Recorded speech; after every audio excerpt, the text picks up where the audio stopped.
I'm recording outside today because the setting makes the point easier to see. Behind me are trees, blue sky, open space. It feels simple. It feels natural. It feels self-contained. But it is not. The phone recording this depends on a battery, a network, a cloud service, chips, software, power, cooling, spectrum, and infrastructure most of us never think about while we're using it. Enterprises are starting to make the same mistake with frontier AI. The next enterprise AI risk may not look like a model failure. It may look like a procurement decision that felt completely normal at the time. Consider a global bank evaluating a frontier AI security system.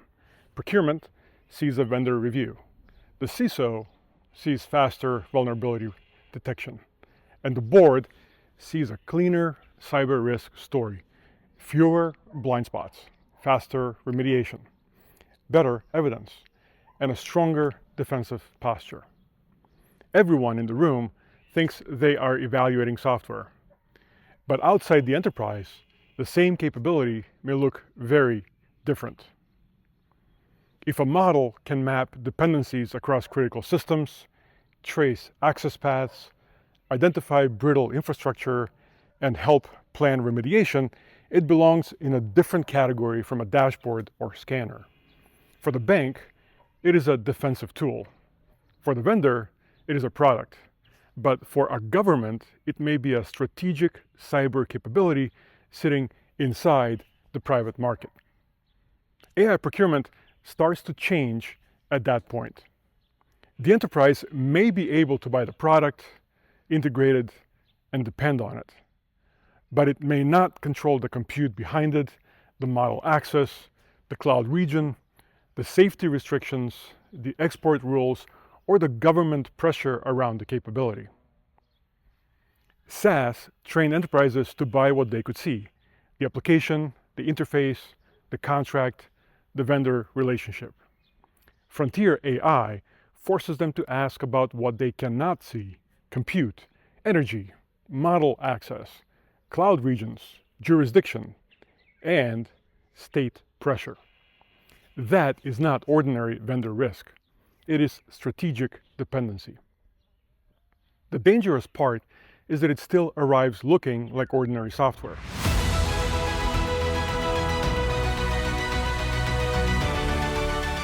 Hi, my name is Vlad Stoyanovsky, and this is the Sovereign AI Enterprise, where I look at how AI is moving from software feature to operating dependency, from enterprise tool to infrastructure question, and from vendor risk to power risk.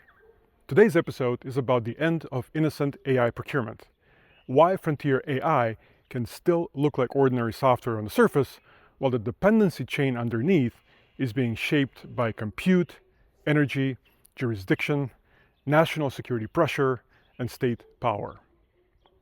For the last decade, enterprise procurement had a familiar rhythm. The vendor delivered the application. The enterprise checked the features, contract, security controls, integration path, pricing, and resilience story. If these looked solid, the machinery behind the product mostly stayed out of view. That was the SaaS bargain. Software hid its infrastructure. You can see the same pattern in this setting. The trees are what you notice, but the infrastructure is what makes the recording possible. SaaS trained buyers to look at the trees. Frontier AI makes them look underneath them again. Most buyers did not need to think about the power supply behind the data center, the chips behind the cloud region, the cooling systems, the inference economics, or the policy environment around the service. Frontier AI brings those dependencies back into the decision. Most buyers still experience AI at the application layer, a co-pilot in the workflow, a security assistant, a planning tool, a switch interface, or a code assistant. That visible layer makes AI feel like software, but the capability underneath is industrial. That is the part I want to make visual here. This may look like a simple outdoor recording, but the moment I publish it, it enters a chain of devices, networks, platforms, data centers, recommendation systems, and policy decisions. The surface experience is simple. The dependency chain is not. It depends on compute, energy, data centers, model access, cloud regions, security policy, jurisdiction, and government scrutiny. So the procurement considerations change.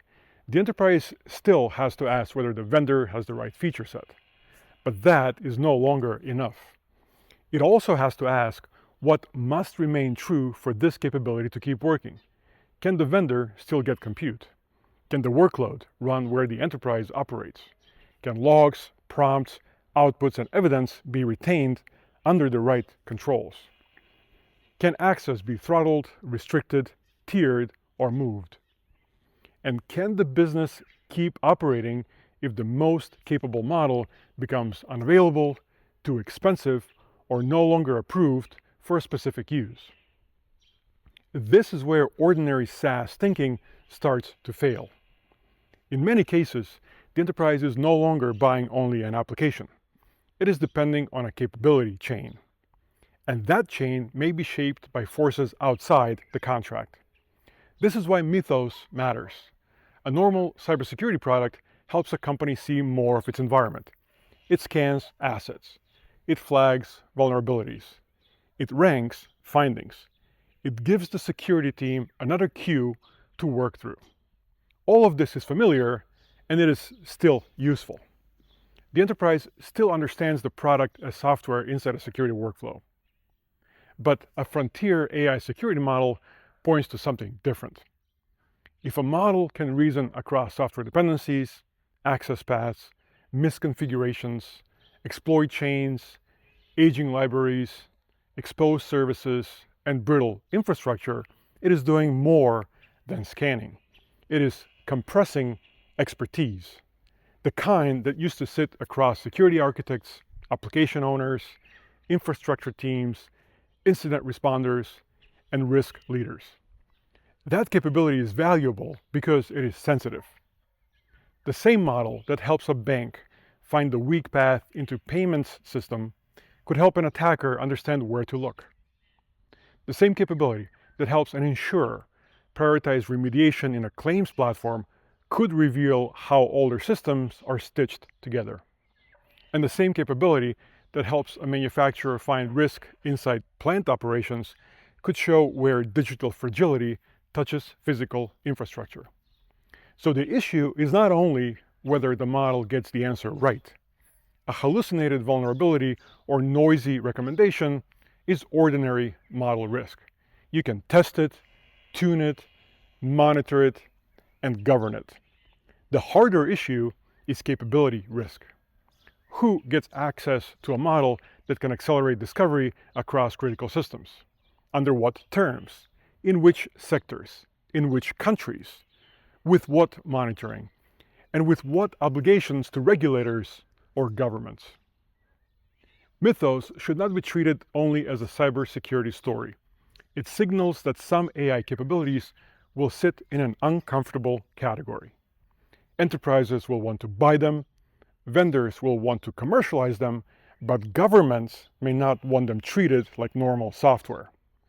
Once those three interests start acting on the same capability, the procurement relationship changes. The enterprise may think it is negotiating with the vendor.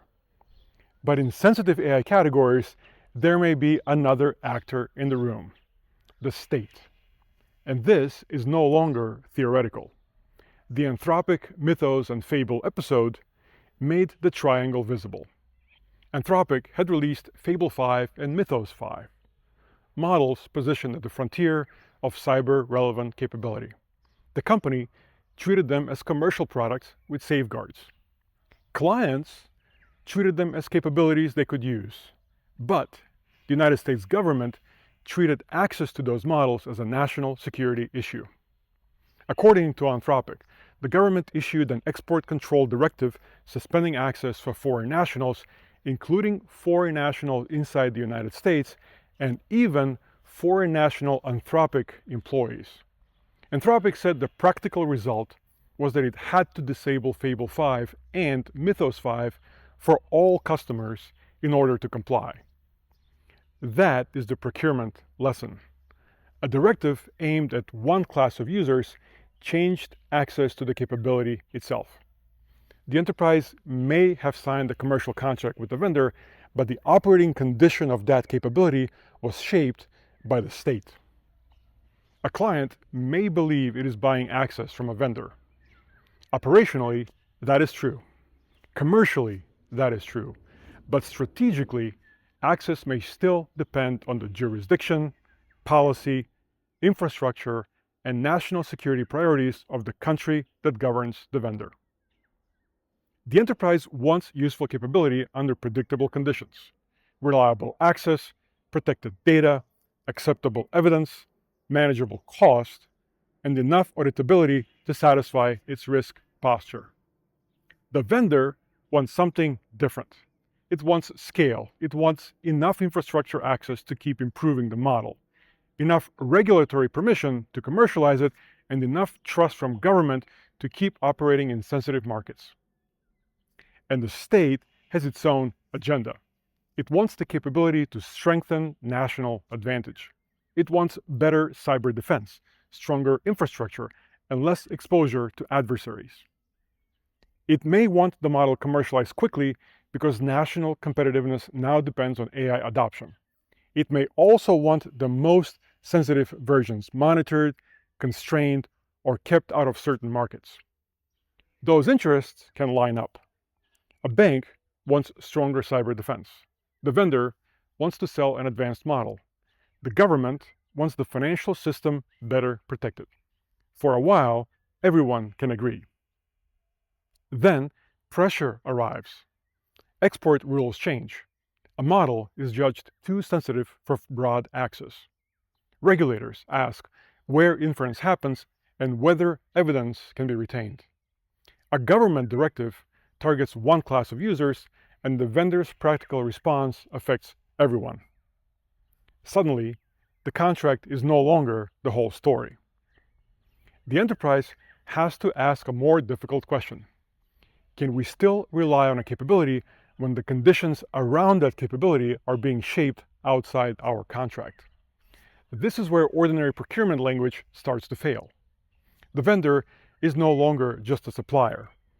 In some frontier AI categories, the vendor becomes the boundary layer between the enterprise and the state. For a non-US enterprise, that creates a blunt lesson.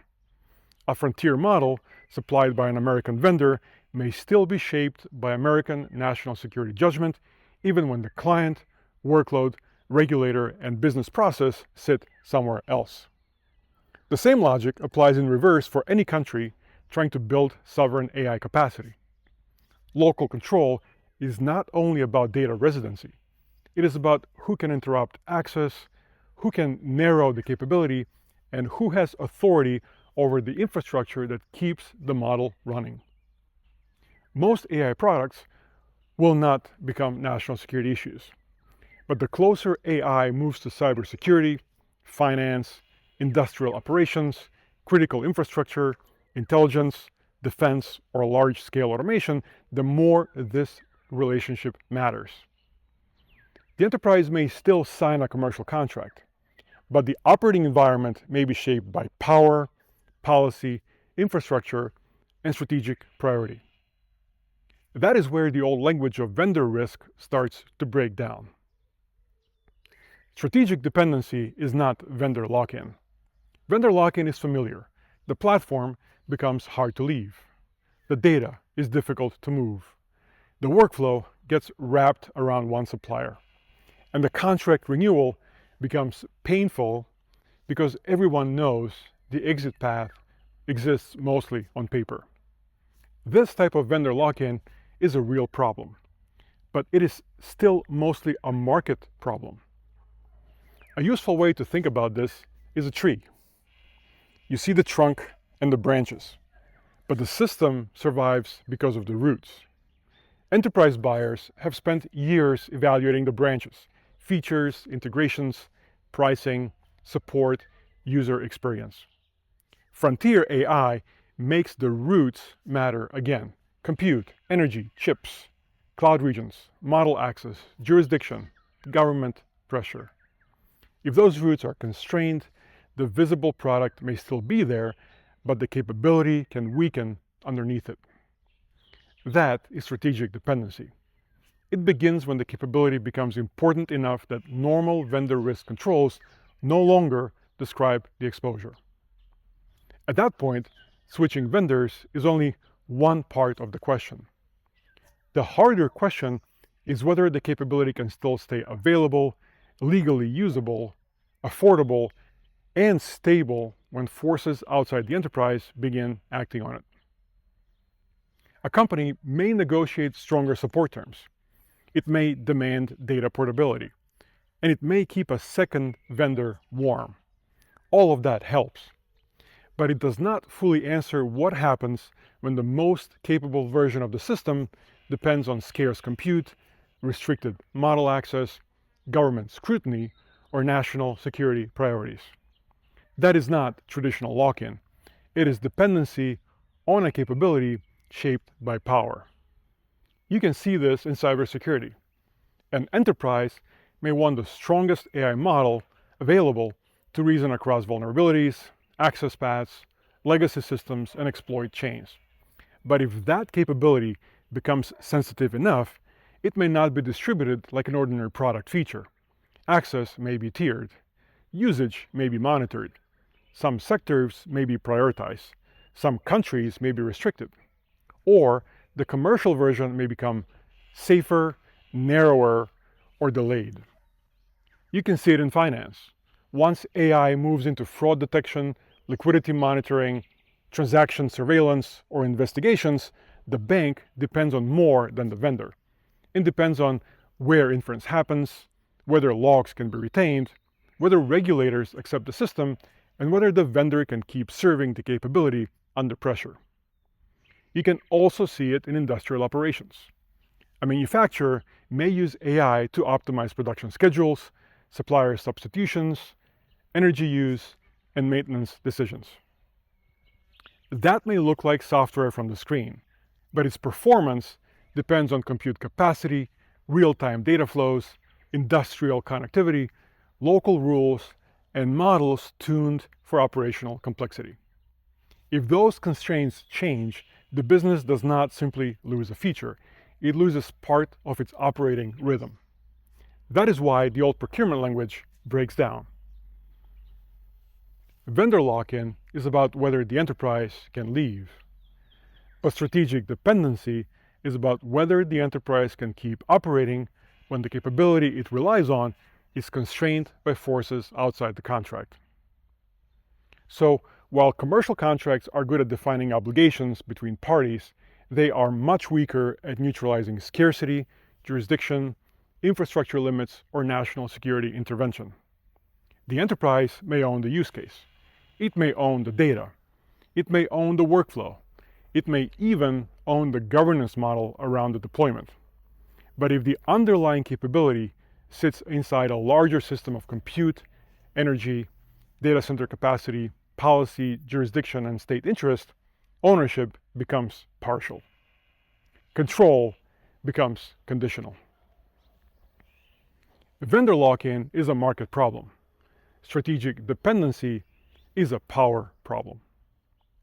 So what should enterprise leaders do? First, separate ordinary AI procurement from critical capability procurement. A tool that summarizes internal documents is one kind of risk. A model embedded in fraud detection, vulnerability management, trading surveillance, claims routing, engineering workflows, industrial scheduling, or incident response is something else. Once AI enters the operating rhythm of the enterprise, access is no longer a convenience. It is continuity. Start with criticality. Where is AI becoming part of how the enterprise operates, defends, investigates, approves, optimizes, or recovers. That is the first map. Then look at dependency. What does that capability need in order to keep working? Maybe it needs a frontier model. Maybe it needs scarce compute. Or maybe it needs a specific cloud region, access to security logs, real-time operational data, vendor-managed evidence, or approval from a regulator. Those are not background details. They define the real operating boundary of the deployment. Then look at change. What can change without your approval? The model may change. Access may narrow. Logging may shift. The workload may move. And the vendor roadmap or regulatory rules may alter where and how capability can be used. Traditional procurement assumes change can be managed through contracts, release notes, service reviews, and testing cycles. That assumption gets weaker when the capability underneath the workflow can change from outside the enterprise's own change control process. So leaders need to ask, what can change? How will we know? And what proves the system still behaves within our risk tolerance? Then comes degradation. Every critical AI deployment needs a degraded mode plan. If the best model becomes unavailable, access is throttled, jurisdictions diverge, or the vendor narrows the capability, the enterprise should already know the fallback. That fallback might be a smaller model, another provider, a deterministic workflow, or a slower human process. The point is simple. Do not design the fallback during the outage. That is operational resilience. And it raises the final question.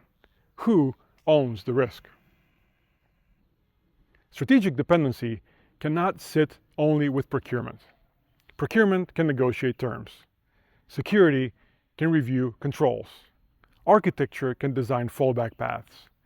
And compliance can define evidence requirements. But none of those functions alone can answer the larger question. When does an AI capability become important enough that the enterprise has to manage it as infrastructure, not as software? For the most critical capabilities, that question belongs above the project team. It belongs with the CIO, the CISO, risk, legal, operations, finance, and eventually the board. A board does not need to understand every root in the system, but it does need to know which trees the enterprise is now leaning on. If AI becomes material to resilience, cybersecurity, regulated operations, or business continuity, then the board needs the dependency map. Directors should know which capabilities are becoming operationally critical, what external dependencies sustain them, and what happens if access is degraded, restricted, delayed, repriced, or politically constrained. That is the end of innocent AI procurement. SaaS made software feel commercially contained. The product lived inside the contract. The vendor relationship could be managed through service levels, data terms, security reviews, pricing, and exit provisions. Those instruments still matter, but they are no longer enough for the most consequential AI systems. Frontier AI sits inside a broader system of compute scarcity, energy demand, model access, cyber sensitivity, jurisdiction, regulation, and state interest. The more important the capability becomes, the less safe it is to assume that commercial terms describe the whole risk. Enterprises that miss this shift will think they are managing vendor risk. They will actually be accumulating strategic dependency. The lesson is the same as the scene behind me. The surface can look calm, but the system underneath may be doing all the work. That may be the most important procurement mistake of the AI era. The data flows, a constant stream, shaping futures, chasing every dream. Complex patterns and sights unseen, a new era, sharp and keen. The world world is changing, can you feel the pulse? A deeper vision beyond every impulse. Enterprise, geopolitics, AI.